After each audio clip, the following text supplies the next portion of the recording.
Estou iniciando a gravação, tá?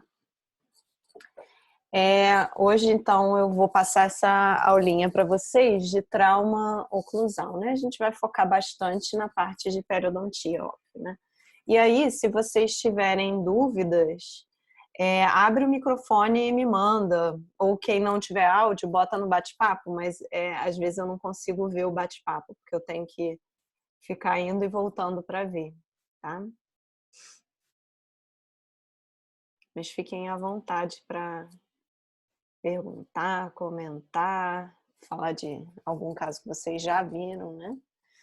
Então a gente vai falar mais sobre os efeitos, né, do trauma de oclusão, do trauma-oclusão nos tecidos periodontais.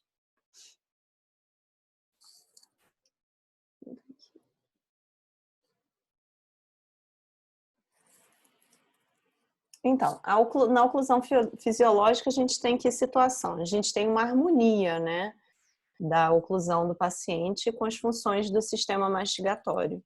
Hoje em dia ninguém pensa assim numa oclusão ideal para todo mundo, né, com tudo perfeito, né? Tem que estar em harmonia, tem que ser a oclusão não pode prejudicar, causando dores no paciente, né? Às vezes o paciente sente dor de cabeça, nem sabe qual o motivo e é algum problema, né, de oclusão. Então, ela tem que estar em harmonia, ela não precisa ser exatamente, perfeitamente do jeito que a gente vê, às vezes, em detalhes de livro, mas ela tem que estar equilibrada. E o trauma de oclusão é quando a gente tem uma alteração patológica ou uma alteração adaptativa que ocorre no periodonto em consequência de uma força indevida, né? Então, a gente tem, às vezes, uma restauração com contato prematuro, né? Uma alteração de posição do dente, alguma movimentação, e aí a gente tem uma força sendo exercida nesse dente, uma força maior, né, do que deveria ser feito, né? E isso gera alguma alteração, algum problema que a gente vai ver um pouquinho mais à frente. Esses danos, eles podem afetar a articulação temporomandibular, os músculos mastigatórios, a polpa dental, o periodonto, né? Pode causar uma série de problemas para o paciente. Bom, o trauma de oclusão, ele teve algumas definições já, né? Em 1917, ele era considerado uma condição em que ocorrem injúrias às estruturas de suporte dos dentes em decorrência do ato de cerrar a boca. Adoro essa definição, porque tem ato de cerrar a boca. Engraçado. Em 1978, foi definido como dano causado ao periodonto pela pressão produzida sobre os dentes, direta ou indiretamente, pelos dentes antagonistas. E em 1986 foi considerado uma lesão no sistema de inserção em consequência de uma força oclusal excessiva, né? E a gente usa mais essa definição aqui hoje em dia ainda, né? Só para dar um contexto. Essas forças oclusais, né? Elas possuem uns efeitos no periodonto. E tem uma pergunta no chat. Levantei aqui, apareceu. Ah, tá, Paulinha chegou. E esses efeitos, né, eles são influenciados pela magnitude da força, direção, duração e frequência, né, dessa força. E aí, quando a gente pensa na magnitude das forças, né, há um aumento dessas forças provocando isso aqui, ó, o alargamento do ligamento periodontal, um aumento no número na extensão de fibras do ligamento periodontal e um aumento na densidade do osso alveolar, né? São os efeitos. Quando a gente fala da direção, né, de uma mudança da direção das forças, a gente tem a reorientação dessas áreas de pressão e tensão que a gente já viu, né? Quando a gente até falou de inter-relação com ortodontia.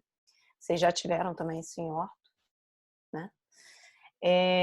E pode ser por forças laterais ou de torque, né? De torque relacionado à ortodontia também. Isso pode causar essa mudança, né, na orientação dessas áreas de pressão e tensão. Sobrecarregar, né? A gente também tem a influência da duração da força, né? A pressão constante sobre o osso é mais prejudicial do que forças intermitentes, né? Em relação à frequência também. Quanto mais frequente a aplicação de força, mais lesiva vai ser para o periodonto, né? Então, se essa pressão durar mais tempo, é tudo bem, parece mais óbvio, né? Quando você pensa assim, se essa força for mais constante, durar por muito tempo e for mais frequente, vai ser mais lesiva, vai ser mais prejudicial para o periodonto. A gente tinha também essa classificação de trauma oclusal agudo e crônico. Na classificação de 2018, a gente vai ver que está um pouquinho diferente, mas a gente ainda tem isso aqui como um guia para a gente, né? E também é um termo agudo e crônico, é um termo que vocês também estão bem acostumados a ver, né? Quando a gente fala de trauma oclusal agudo, a gente está falando de algum impacto abrupto que aconteceu naquele momento, né? Por exemplo, o paciente estava comendo pipoca, mordeu milho com muita força, né? Ou restaurações que interfiram na direção das forças. Você fez essa restauração, o paciente foi para casa e percebeu que, enfim, estava essa restauração mais alta, com contato errado, está prejudicando, causando um trauma. E ele vai resultar em dor, sensibilidade à percussão e aumento de mobilidade. Quando a gente fala do trauma oclusal crônico, a gente está falando de mudanças graduais na oclusão, que são produzidos pelo desgaste do dente, por alguma migração, extrusão dos dentes. Às vezes tem uma exodontia feita em algum dente, não é feita a restauração, esses dentes começam a migrar e aí vai causando esse trauma oclusal, né? E hábitos parafuncionais, né? Então, são essas mudanças mais graduais, não é abrupto. E vai resultar, no caso do crônico, né, em aumento da mobilidade, aumento da largura do ligamento periodontal, e a gente começa com uma perda óssea vertical em vez de horizontal e reabsorção radicular. Na classificação de 2018, gente, a gente tem uma classificação de trauma oclusal primário e trauma oclusal secundário, né? O trauma oclusal primário é um trauma acontecendo num dente com a inserção do periodontal normal, tá? Não teve nenhuma perda, né, de inserção nesse dente. Quando a gente fala do trauma oclusal secundário, a gente está falando do trauma em um periodonto reduzido, né? A gente tem que checar nos nossos exames para ver, porque às vezes a gente tem uma grande bolsa sendo formada, né? Mas a inserção óssea está ali, ó, está mais baixa, teve perda de inserção óssea, tá? Ou a gente tem esses casos clássicos onde é mais fácil de identificar o nível de inserção clínica, né? Então, esse é o trauma oclusal, o trauma oclusal secundário. Ele está sendo feito num dente com periodonto reduzido, né? No trauma oclusal secundário, a gente tem muitos casos de mobilidade progressiva, né? Que vão causando a migração dos dentes, que pode causar dor em função. E aí pode ser necessária a esplintagem, né? Essa mobilidade ela vai aumentando. Às vezes o paciente não consegue se alimentar bem porque ele sente dor, né? E aí você precisa fazer o tratamento rápido para resolver esse problema antes que vire uma situação de ter que fazer exodontia desse dente, né? Igual a gente vê aqui, por exemplo. Esse aqui eu acho que é até do caso que vocês viram. E tem uma coisa importante também, quando a gente compara com a mesma força sendo realizada num dente com periodonto normal e num dente com periodonto reduzido, essa mesma força pode prejudicar muito mais os dentes com periodonto reduzido, porque forças comparativamente pequenas podem provocar lesões traumáticas ou adaptativas no periodonto. Então, quando a gente fala de periodonto reduzido, a força não precisa ser tão grande para causar esses problemas. A força de menor intensidade vai causar. Então, tem que prestar muita atenção quando a gente trata periodontalmente um paciente, porque se algum dente tiver em trauma, né, os efeitos são mais rápidos, né, são mais intensos do que num dente que não teve perda de inserção. E a gente tem também a classificação desse trauma por forças ortodônticas, né? Consideradas essas forças não controladas, né? Que pode provocar uma reabsorção radicular, desordens pulpares, retração gengival, perda óssea alveolar, tá? E aí tá tudo dentro do trauma de oclusão relacionado às forças ortodônticas. Então, na classificação de 2018 entraram essas 3 opções aí pra gente. Tá tudo bem, gente? Também tá fácil, né, até agora. Se precisar que Tá eu tranquilo. pare. Se precisar que eu pare. Essa aula também eu acho bem mais tranquila. Acho que vocês já viram muita coisa disso, mas é bom a gente revisar, né? E a gente tem os estágios da resposta tecidual a forças oclusais aumentadas. É claro que a gente não é assim um passinho por vez. As coisas, esses estágios, eles às vezes se sobrepõem, né? Vão acontecendo. Enfim, não é uma forma totalmente separada, mas dá para você diferenciar esses momentos, né?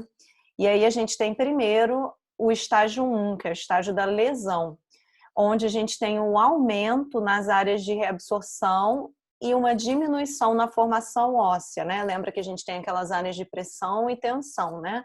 Então, a gente tem um aumento na área de pressão causando essa reabsorção e não tem uma formação óssea acompanhando, né?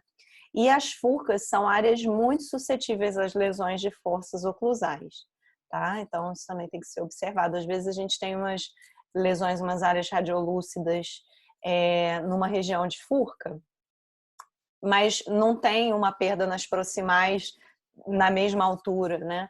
E aí, às vezes, é porque esse dente realmente está em trauma. E aí, naquela área de furca, a gente tem tá tendo uma perda óssea, né, mais acentuada, porque é uma área muito suscetível. Aí a gente entra no estágio 2, que é na fase de reparação. E essa fase de reparação, ela ocorre de uma forma constante no periodonto normal e é aumentada devido ao trauma, né? As forças, elas permanecem traumáticas enquanto uma lesão produzida excede a capacidade reparadora. Então, é aquilo que eu falei no início. A gente tem maior reabsorção e não tem uma reparação, uma formação de osso acompanhando. No estágio 2 de reparação, a gente tem uma reabsorção diminuída e já tem a formação óssea aumentada. Então, a gente já tem a situação inversa, né? A gente já está diminuindo essa área de reabsorção e está conseguindo ter maior formação óssea. E aí, a gente tem a remodelação adaptativa do periodonto no estágio 3. Se o processo de reparação não acompanha a destruição, o periodonto é remodelado, né? Então, o ligamento periodontal fica espessado em forma de funil na crista, a gente consegue ver, não consegue ver aqui não, aqui já é um defeito. E defeitos angulares no osso, ó, que a gente consegue ver aqui, tá? Defeitos angulares bem marcados. Após a remodelação, a reabsorção e a formação óssea retornam ao equilíbrio, retornam ao normal, tá? Então, nesse estágio, a gente tem já uma remodelação, já se modifica, às vezes, a posição do dente. O trauma de oclusão, ele é reversível, tá? Ele, enfim, ele não é uma coisa irreversível, mas ele nem sempre é corrigido por si só. Às vezes, uma alteração de posição do dente vai fazendo com que esse trauma seja corrigido, né? Pela própria oclusão do paciente, né? O dente se modifica de posição, sai do trauma e está resolvido de certa forma, né? Quando a gente pensa só no trauma. Mas, muitas vezes, a gente precisa aliviar, né? Retirar essa força que está causando esse problema para que ocorra a reparação tecidual, né? E a presença de inflamação devido ao acúmulo de biofilme pode prejudicar essa reversibilidade. Então, a periodontite aí já está se relacionando, né, ao trauma. Onde se esse dente, né, se esses tecidos moles e duros tiverem muito inflamados, a gente vai ter um problema, né? Porque isso vai dificultar a recuperação tecidual nesse caso aí de trauma. Então, em relação ao trauma de oclusão e a doença periodontal, a gente tem dois conceitos antigos, importantes, que ainda são mencionados, né, na literatura. Primeiro é o conceito de Glickman, né, de 65. E o que ele diz? Ele diz que a via de propagação da lesão gengival associada ao biofilme pode ser alterada se forças de intensidade anormal atuarem sobre os dentes afetados, né? O que significa isso? Ele definiu que existe a zona de irritação e a zona de codestruição, né? Quando a gente divide aqui no tecido gengival, tá? Incluindo na zona de codestruição o tecido ósseo. Num dente não traumatizado, ele diz que a lesão pode se propagar para o osso alveolar, gerando uma perda óssea. Ele vem se propagando por esse lado, gerando uma perda óssea horizontal. E quando o dente está traumatizado, né, a força vai se estendendo diretamente para o ligamento periodontal, causando uma perda óssea vertical, tá? Bom, então a conclusão dele é que o trauma de oclusão pode ser considerado um fator etiológico, um fator codestrutivo importante quando defeitos ósseos angulares são combinados com bolsas infraósseas, quando eles são encontrados em um ou vários dentes. Então, basicamente, ele fala que o trauma oclusal pode atuar como um agravante na doença periodontal, tá? Enfim, ele encontra essa relação. E aí, quando a gente chega no conceito de Warhawk, nome bem facinho de falar, né, de 79, ele diz que os defeitos ósseos angulares e bolsas infraósseas vão ocorrer de modo normal, com frequência tanto no periodonto de dentes não afetados pelo trauma, como em dentes traumatizados. Então, ele não faz essa relação feita, que o Glickman fez, né? De que existe uma relação entre o trauma e a doença periodontal. Ele acha que não tem relação com o trauma oclusal e o grau de destruição do tecido periodontal. Ele diz que a perda de inserção é resultante exclusivamente das lesões inflamatórias associadas ao biofilme gengival. E aí, como que ele justifica, então, a perda vertical, né? Porque poderia ser, então, tudo perda horizontal, se for assim. Por que que tem uma perda, por que que a gente pode ter esse defeito angular, né, vertical? Porque ele diz que esses defeitos vão acontecer quando o biofilme subgengival de um dente se torna mais apical do que o do dente vizinho. Em casos em que a gente tem um volume de osso alveolar maior, tem uma espessura óssea maior ali desse tecido ósseo aqui entre os dois dentes. Se for muito fininho, ele diz que vai ter uma perda horizontal, né? Porque aí o biofilme pode estar mais associado ao molar. Mas aí esse tecido ósseo é estreito, essa perda vai acabar acontecendo de forma horizontal.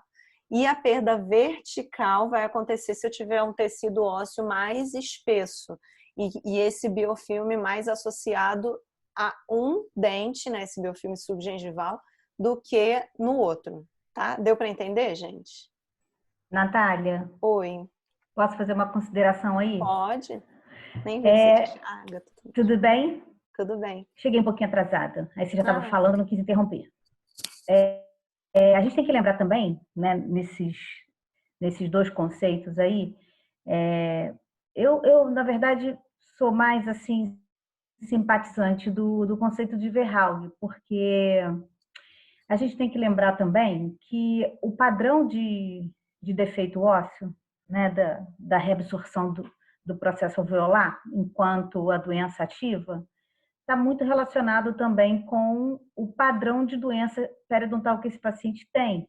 Se é uma doença crônica, né, mais de evolução mais lenta, né, que é aquele padrão da progressão A, né, ou se é um padrão da progressão C, por exemplo, na classificação, que você tem um paciente com um padrão de perda óssea numa velocidade muito maior, né? Então, você está diante de um paciente com uma doença mais agressiva, e aí, proporcionalmente, ele vai ter esse perfil de bolsa infraóssea e de defeito infraósseo, né? E o outro padrão de um paciente com uma doença de evolução mais lenta com aquela perda óssea linear, né?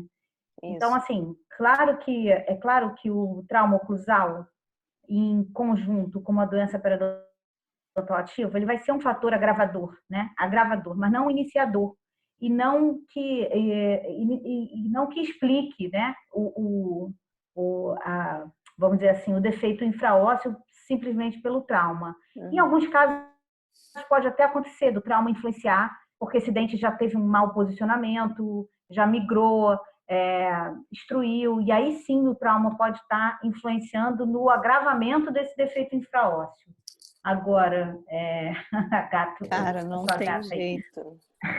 Agora, eu fico mais assim simpatizante no conceito de Verhalg, que Uhum. na verdade é resultante mesmo da presença do Biofilme, biofilme sub ali. isso. Só para Isso você falou, complementar. né? Em pacientes com alta de progressão, que tem periodontite de progressão mais rápida, se observa mais esses defeitos, né? Sim. Eles até falam, né, que tem críticas sobre os estudos e tal que levaram a essas definições, porque não são realizados em pessoas, né? Não são estudos, são in vitro, né? A maioria das vezes. Aham. Eles analisam, por exemplo, dos pacientes, enfim, que morreram e aí eles pegam as arcadas, enfim, tentam fazer isso, enfim. É Mas um estudo retrospectivo, que você não está acompanhando a evolução da doença, né? Você isso, pega lá então o estágio final e e aí você muitos, pode atribuir qualquer coisa também, né? Você não está pois é, acompanhando a aí tem evolução. críticas disso e fica nessa, né, de É por isso que sempre o estudo de maior valor é o estudo, uma prospectiva. coorte prospectiva, de acompanhamento, de evolução, né, do Isso. quadro. Aí quem Então, por gosta isso de que... pesquisa, tá tendo até uns cursos online, até lembrei disso, depois eu vou postar o link para vocês. Eu até comecei a tentar fazer um, mas ainda não deu tempo de terminar, sobre pesquisa clínica, prática clínica baseada em evidência, achei legal. Depois eu mando para vocês. Em parceria Bacana. com o SUS, eu achei bem legal. Legal. Enfim, né? Então esses dois conceitos aí, um entra meio em conflito com o outro e, como eu estava falando, né? É difícil você definir quem é que está certo, quem é que está errado, até pelo padrão de como foram feitos os estudos, né? Mas aí uma coisa que é muito importante é que a gente sabe que a gente tem que eliminar o componente inflamatório, independente do trauma ou não, mas que a gente tem um fato que é que a presença da inflamação afeta a regeneração óssea após a remoção dos contatos traumatizantes. Então, você não pode deixar aquela inflamação presente porque a gente vai ter uma interferência sim. Então, não adianta só você tirar esse dente de trauma sem tratar essa inflamação. Na ausência de inflamação, a resposta ao trauma de oclusão é limitada à adaptação às forças aumentadas, né?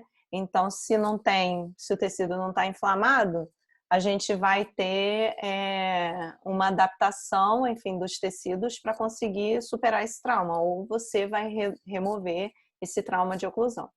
E na presença de inflamação, as alterações podem conduzir a uma perda óssea angular e bolsas existentes podem se tornar infraósseas, né? Essas são as conclusões, né, dos livros em relação ao assunto. Então, sobre os sinais clínicos do trauma de oclusão, a gente tem a mobilidade dentária, né, que eu acho que talvez vocês já tenham visto alguns casos, né? Dor ou sensibilidade à percussão, presença de facetas de desgaste, né? Até mesmo porque o paciente, por exemplo, se ele ranger muito os dentes, né? Esse movimento que ele está fazendo vai fazendo um desgaste bem retinho, é bem também fácil até de diagnosticar. Fratura pode ser provocada por conta disso e o descolamento de próteses, de restaurações de forma repetida, né? Porque o cimento não vai estar conseguindo segurar essas forças que estão atuando ali, né? Mas em relação à mobilidade dentária, ela não pode ser chamada de patológica por ser uma adaptação, a menos que ela se torne progressivamente pior, por conta de uma perda óssea avançada, por conta de uma inflamação do ligamento periodontal ou periapical ou por causas sistêmicas.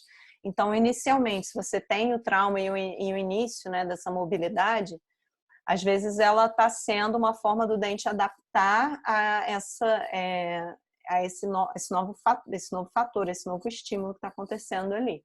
Tá? Mas se ela começar a piorar bastante por conta disso, né, tendo uma perda óssea mais avançada, enfim, uma inflamação do ligamento periodontal, influência de doenças sistêmicas, aí a gente considera ela patológica.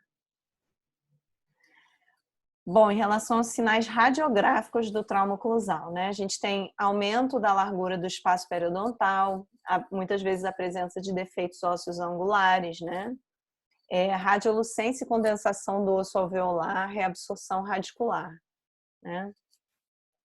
O aumento da largura do ligamento periodontal está muitas vezes associado ao espessamento da lâmina dura.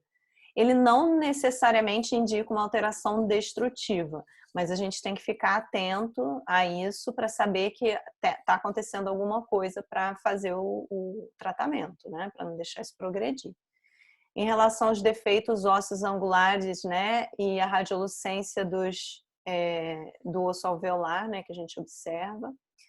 Aqui um defeito ósseo bem marcado, né? Essas fotos são do livro, não estou lembrando, acho que é do Linde. Tá? E aqui, por exemplo, na região de Furca, tá vendo?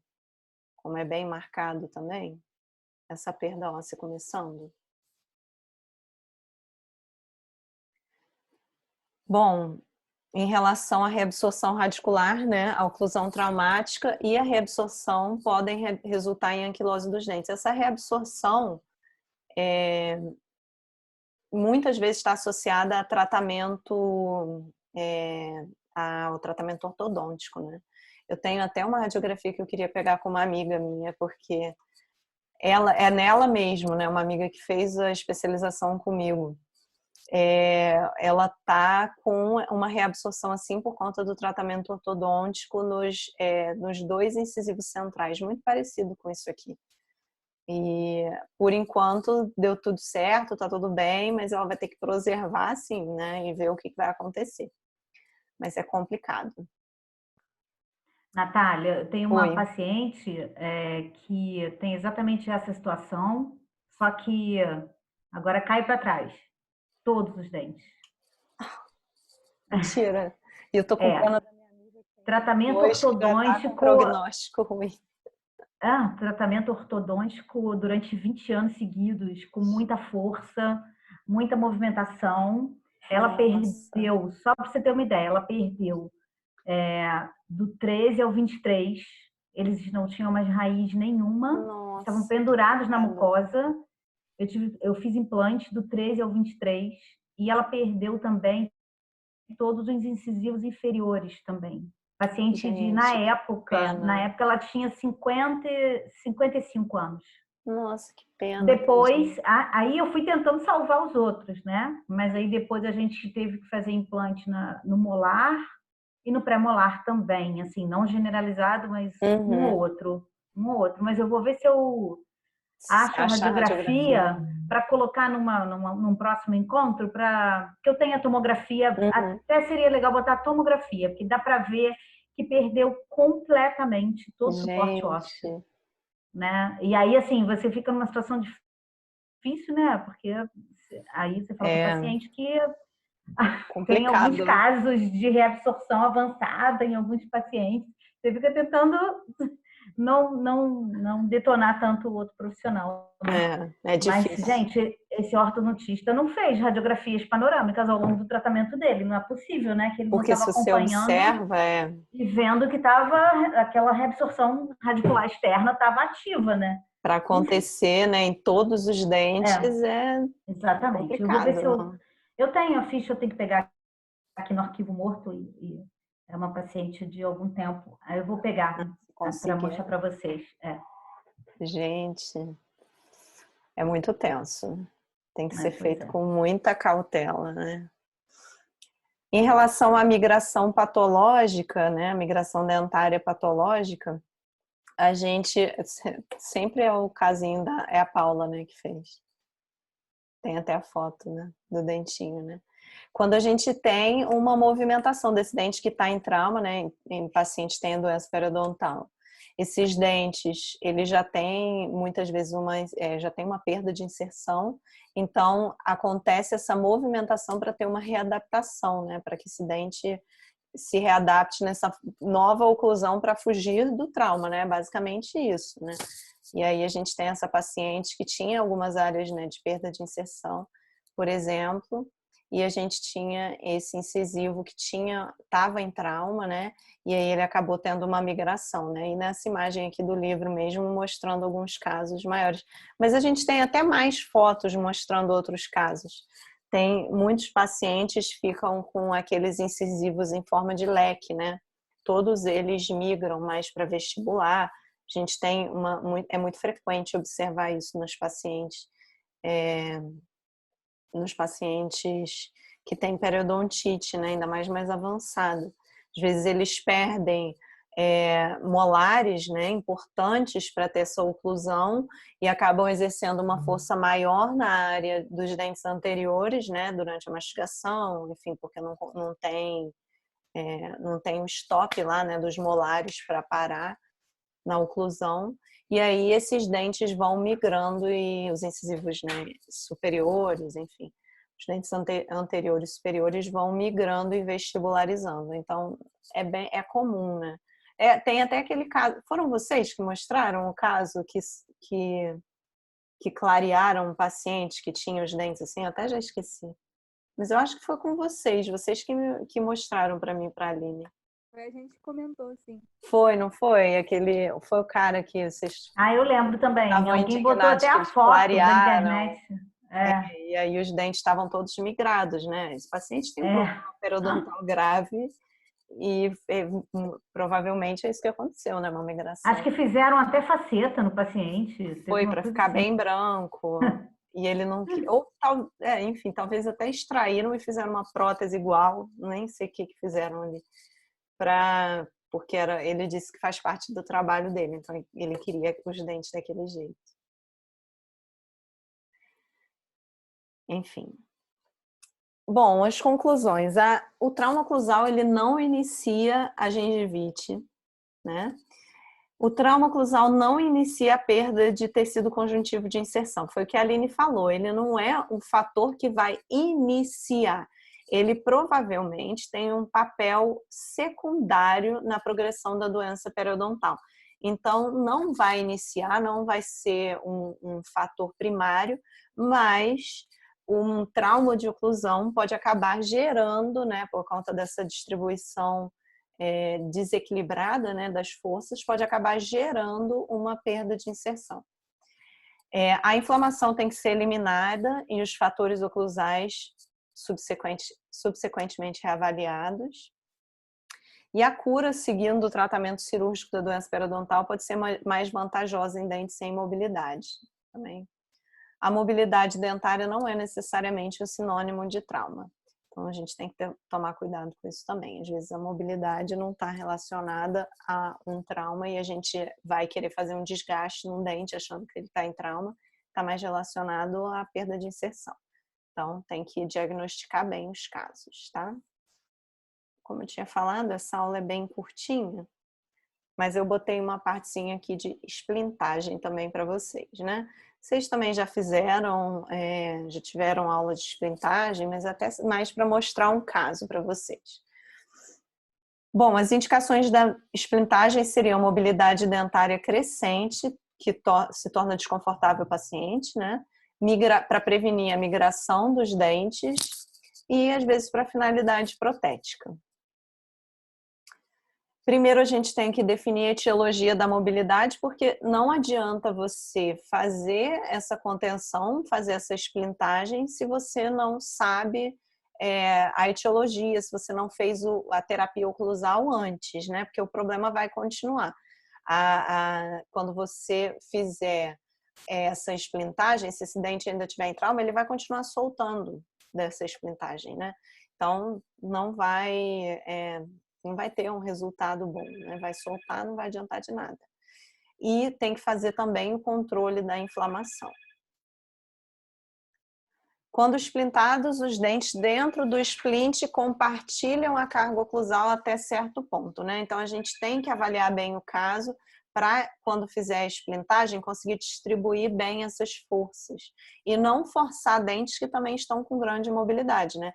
Se a gente tem casos, por exemplo, dos 4 incisivos terem mobilidade, a gente tem que avaliar o caso, porque às vezes você não vai conseguir que essa esplintagem seja bem feita, colocando até canino também. A rigidez do splint e o número de dentes envolvidos determinam a distribuição das forças. A gente também tem que tomar cuidado porque às vezes a gente usa... na verdade, a gente é muito favorecido nesse sentido porque lá na fase a gente tem esse material, né, a fibra de vidro, para fazer a esplintagem. E é muito bom porque acontece que a gente consegue fazer uma esplintagem de uma forma mais passiva. Quando a gente usa o fio, né, aquele fio de orto, a gente tem que tomar muito cuidado, porque o fio ele tem que estar na posição que a gente vai colocar na boca do paciente. Você não pode simplesmente ajustar e abrir ali um pouquinho mais para encostar no canino, por exemplo, ali na hora, tá? Ele tem que ser dobrado da forma certa, porque se ele não for, ele vai exercer uma força e aí ele vai causar um trauma nesse paciente. Então, essa vantagem que a gente pensa dessa fibra de vidro é que ela inicialmente ela é molinha, ela é banhada no material resinoso e apesar de não ser tão fácil, porque às vezes ela é difícil de colocar, porque você tem que colocá-la toda em posição antes de fotoativar, porque senão ela fotoativa, enfim, em outra posição e você não consegue encaixar. Ela é difícil de usar, mas ela tem essa vantagem de atuar de uma forma passiva, né? E aí, lembrando esse caso, né? A Aline já mostrou esse caso? Nem lembro. O caso inteiro, acho que ela já mostrou uma parte, né? De como a esplintagem pode atuar como se fosse uma prótese, para fazer uma prótese adesiva, né? Provisória, né?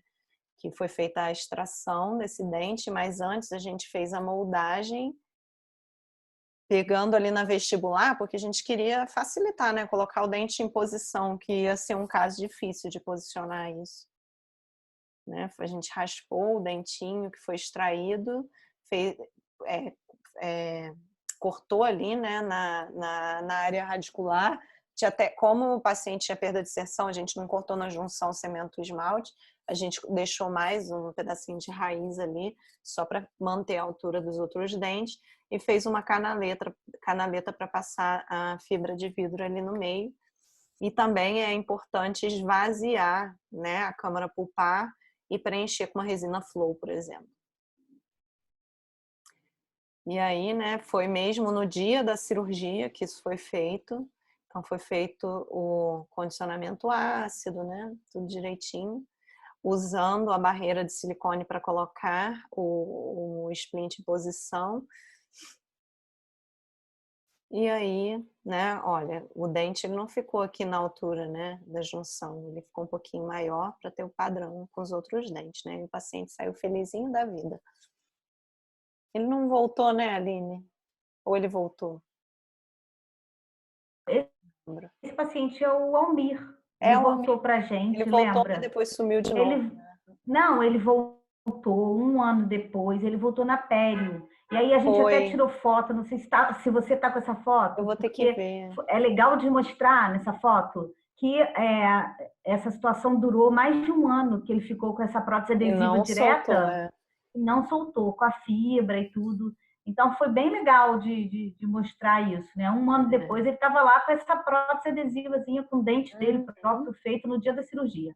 Aí ele voltou para pério e aí infelizmente ele perdeu todos os outros dentes superiores dele. Ele já chegou naquele estágio 4, ele é 4C, né? Então ele é uma periodontite 4C, então ele não tinha muito o que a gente fazer.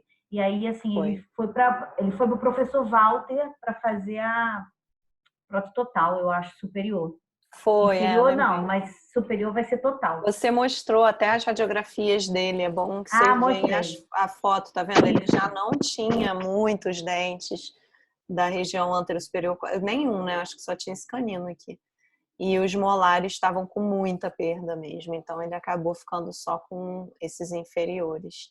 E foi para o Walter para extrair todos os dentes superiores, né? Depois de fez o acompanhamento com a gente, mas realmente a gente acabou optando pela extração de todos os superiores. Foi isso mesmo. Ele não voltou para a gente, é óbvio, porque ele está lá na prótese, né? Mas ele deve voltar, né? Para acompanhamento dos inferiores, né?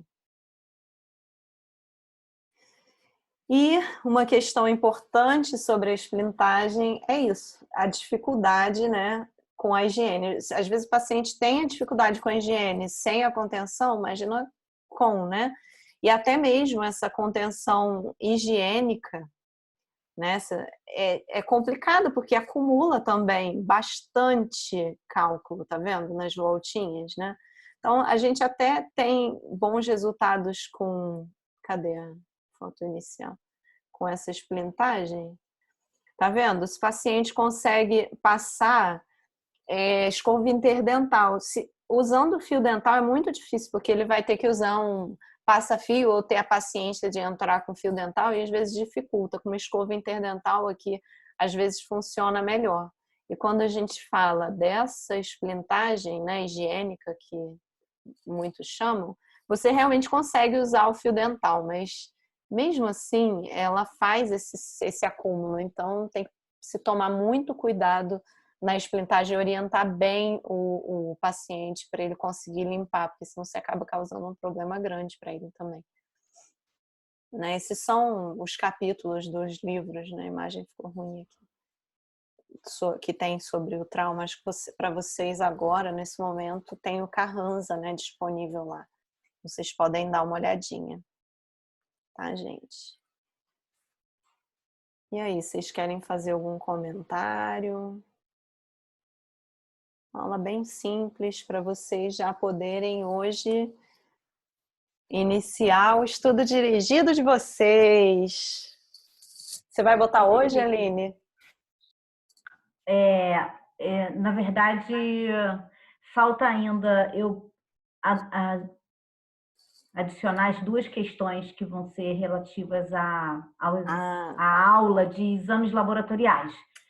Eu ainda estou finalizando a aula, porque é uma aula muito que eu não tinha, né? Vocês pediram essa aula. Eu estou aqui preparando. Então, como o estudo dirigido vai envolver essas duas questões, eu devo postar amanhã, provavelmente, tá?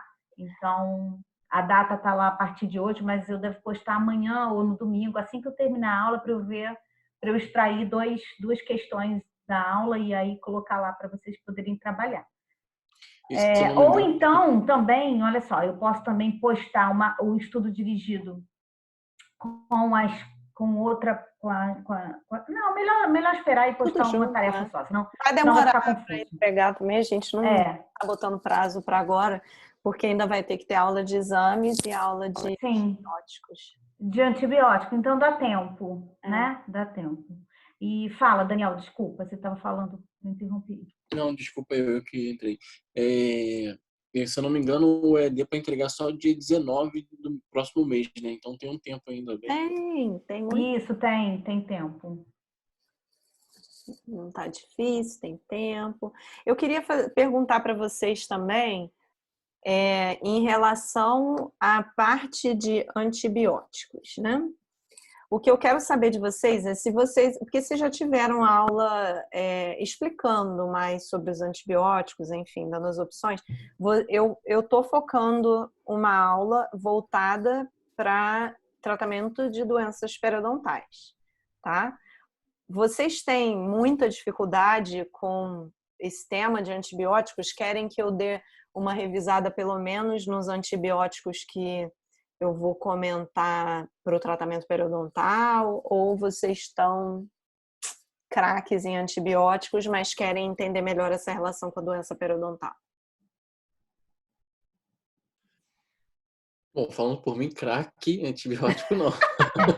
Antibiótico é É verdade. Crack, acho que não. Acho que crack é uma palavra muito forte. Mas Vai assim, querer uma como vai ser, revisada. Mas como em vai cirurgia, sim, vocês.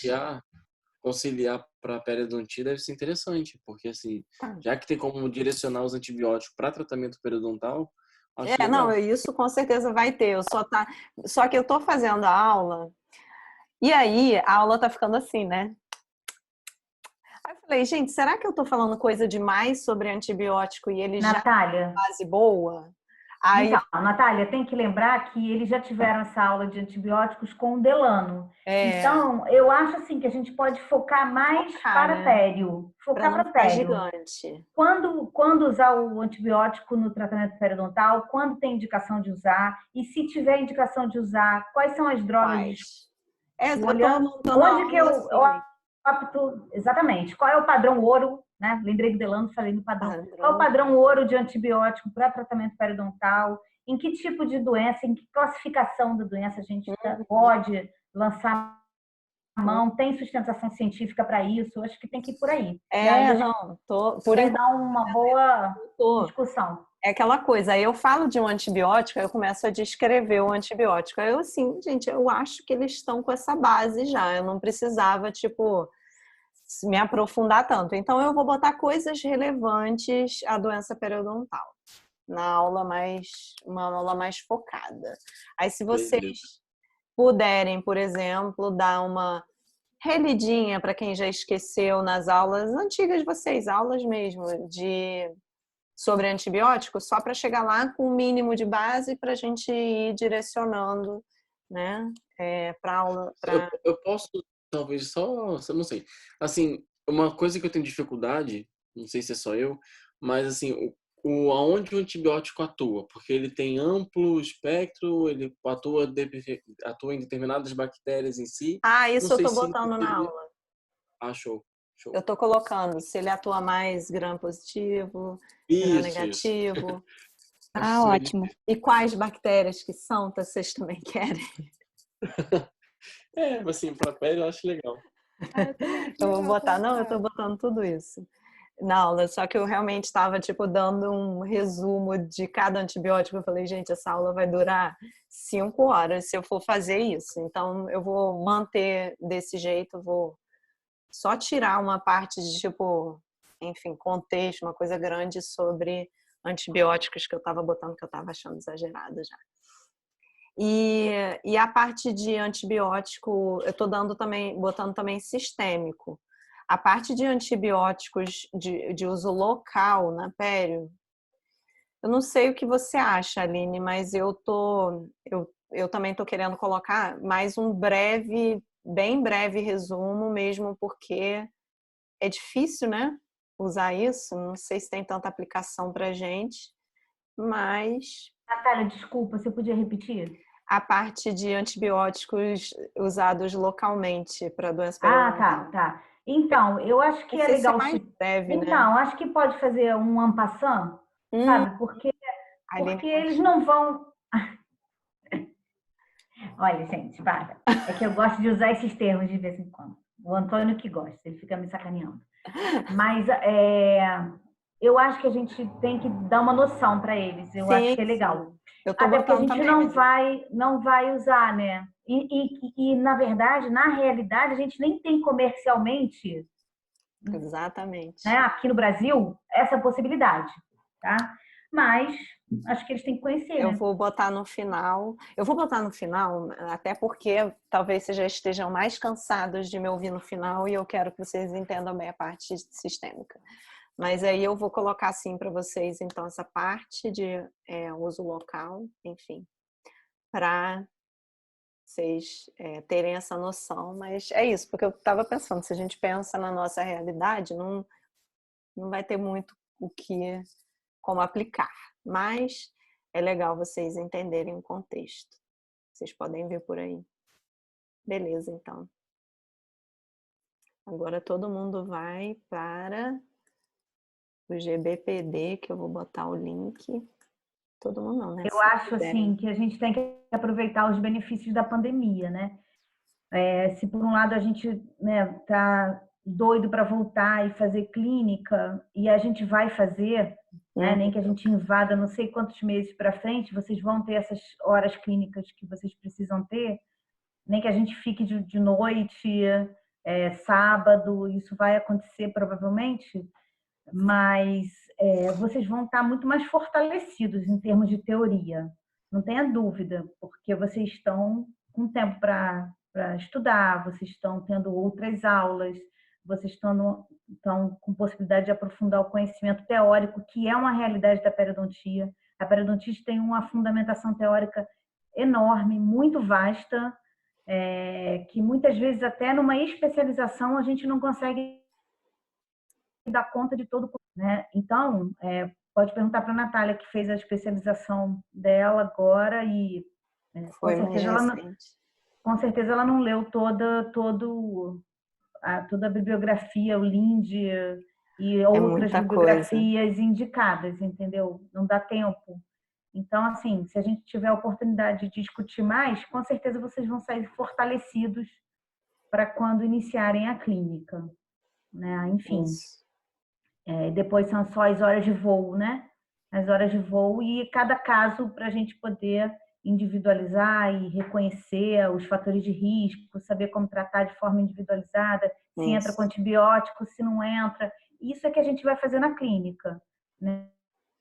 Como instrumentar uma área mais difícil, limitações da nossa raspagem, enfim, isso tudo que a gente vai vivenciar na clínica, os exames, a parte sistêmica do paciente, reconhecer o que vai interferir no curso da doença, se a gente está conseguindo controlar os sítios periodontais ou não, é isso que vocês vão fazer na prática, mas eu acho que assim, vocês vão sair muito fortalecidos depois desse período aí de teoria ampla, né? Que vocês estão tendo em todas as disciplinas. Sem dúvida que vocês vão sair bem preparados da graduação, não tenham dúvida, né? E já a gente vai estar junto de novo, já vai voltar. Eu vou encerrar aqui a gravação, porque